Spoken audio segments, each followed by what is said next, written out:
Chers téléspectateurs, Assalamu alaikum wa rahmatullahi wa barakatuh.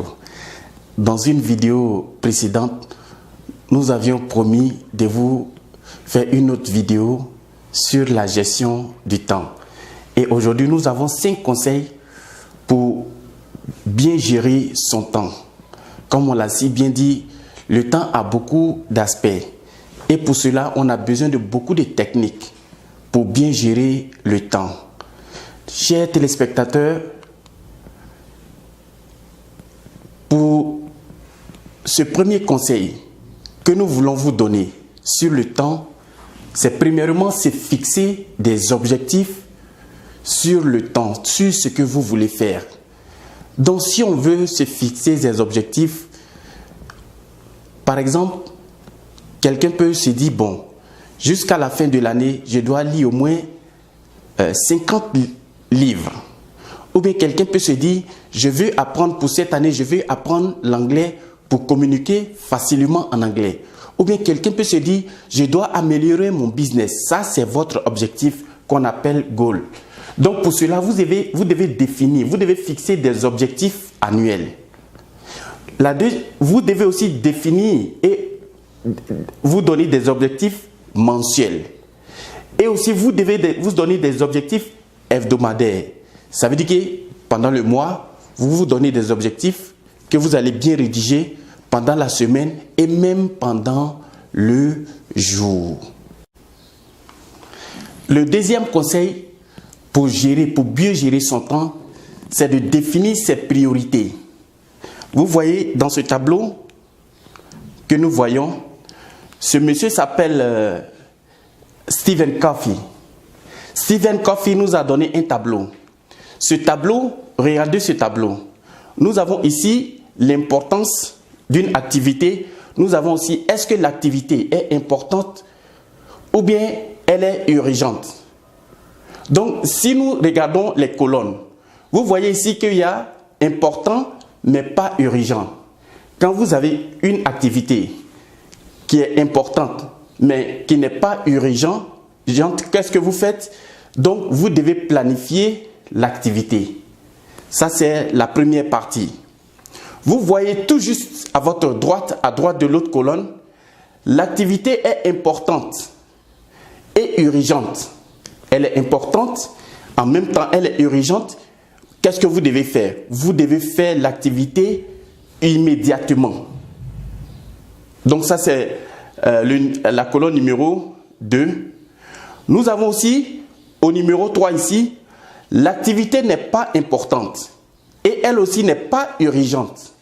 Donc, si vous avez un cas que l'activité n'est pas importante et n'est pas urgente, mettez-la en attente ou bien supprimez l'activité. Donc, dans la 4e partie, vous avez une activité urgente mais pas importante. Donc, vous mettez en attente ou vous déléguez. Donc, c'est quand vous vous levez le matin et que vous avez plusieurs activités que vous avez énumérées. Donc, l'énumération et puis l'ordre que vous allez donner à ces activités, vous allez vous référer à ces colonnes. Si c'est important et puis pas urgente, planifiez. Si c'est importante et puis urgente, faites immédiatement. Si ce n'est pas importante et pas urgente, mettez-le en attente ou supprimez. Ou bien si elle est urgente mais pas importante, mettez en attente ou déléguez. Chers téléspectateurs, avec le programme IVM, vous n'aurez que des satisfactions pour vos besoins. Nous sommes toujours à votre disposition, raison pour laquelle nous venons dans ces vidéos vous donner des orientations sur la gestion des temps. Si vous avez une activité que vous voulez faire, donc dans l'exercice de l'activité, vous devez vous fixer une limite de temps. Si tu as un travail à faire, tu dois te dire, bon, j'ai telle minute pour faire mon travail. J'ai telle heure pour rédiger ce rapport. J'ai tel jour pour finir ce travail. Si vous ne vous donnez pas de limite pour un travail, vous allez voir que vous n'allez pas bien faire ce travail. C'est pourquoi nous vous demandons de mettre des limites quand vous exercez une activité. Tu veux rédiger un rapport, tu te dis, bon, je dois finir ça à telle date, à telle minute, à telle heure. Vous allez voir que vous allez réaliser beaucoup de choses. Mais si vous dites que si vous laissez le temps ouvert, je vais finir demain, je vais finir après-demain, ou bien vous ne vous donnez pas une date limite, vous allez voir que ça va mettre du temps. Dans notre quatrième conseil, et vous voyez ce tableau, ça sert à faire quoi? Ça veut dire que chaque jour, chaque mois, pendant le jour, c'est comme ça, vous devez planifier. Vous dites de 7h à 8h, je dois rendre visite à ce monsieur. De 9h à telle heure, je dois être chez telle personne. De 10h à telle heure, je dois faire ce travail. Donc, vous devez avoir ce programme dans votre poche. Et si vous ne pouvez pas le mettre écrit sur un cahier, aujourd'hui, nous avons les téléphones portables, nous avons les iPads, nous avons les ordinateurs. Vous pouvez planifier et limiter votre activité dans ces colonnes et ce tableau. Chers téléspectateurs, notre quatrième conseil dans comment gérer votre temps avec, une bonne manière de gestion de votre temps, savoir dire non avec politesse. Nous, on a un problème. Quand vous faites un programme, quelqu'un vient vous dire, mais je veux que vous venez me voir, je veux que vous faites cela, je veux que vous faites ceci.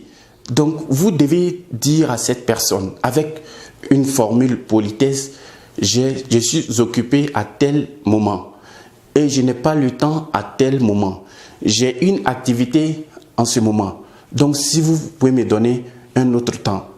Mais si vous ne vous donnez pas de programme et que vous ne planifiez pas votre programme, vous allez voir que vous allez toujours être au service des autres. Pourtant, vous avez besoin de temps pour exercer ce que vous êtes en train de faire. Notre cinquième conseil, 10 minutes avant le rendez-vous. Ça, c'est très, très, très important dans nos activités. Donc, si on a un rendez-vous, on doit être au moins 10 minutes au rendez-vous avant le temps. Cela vous permet de faire quoi? D'être stable dans l'entente du rendez-vous. Si vous venez 10 minutes avant l'heure, ça vous fait que les gens vont vous respecter parce que ça va vous amener à respecter le temps. Donc, pour finir, vous devez éviter tout ce qui peut gâter votre temps.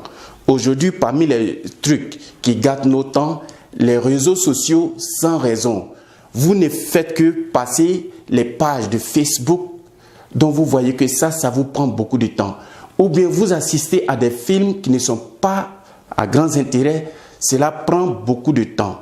Ou bien vous rendez des visites qui n'ont pas trop d'importance dans notre vie, cela aussi vous prend beaucoup de temps.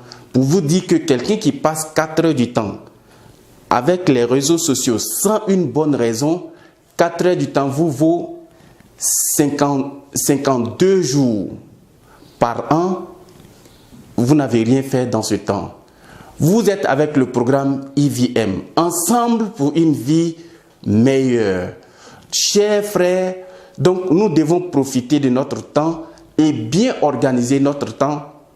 Le temps, parler du temps est tellement vaste et large. Si vous avez besoin de plus d'informations, contactez-nous avec le programme IVM. Nous serons toujours à votre disposition. Sur ce, nous vous disons merci. Wassalamu alaikum wa rahmatullahi wa barakatuh.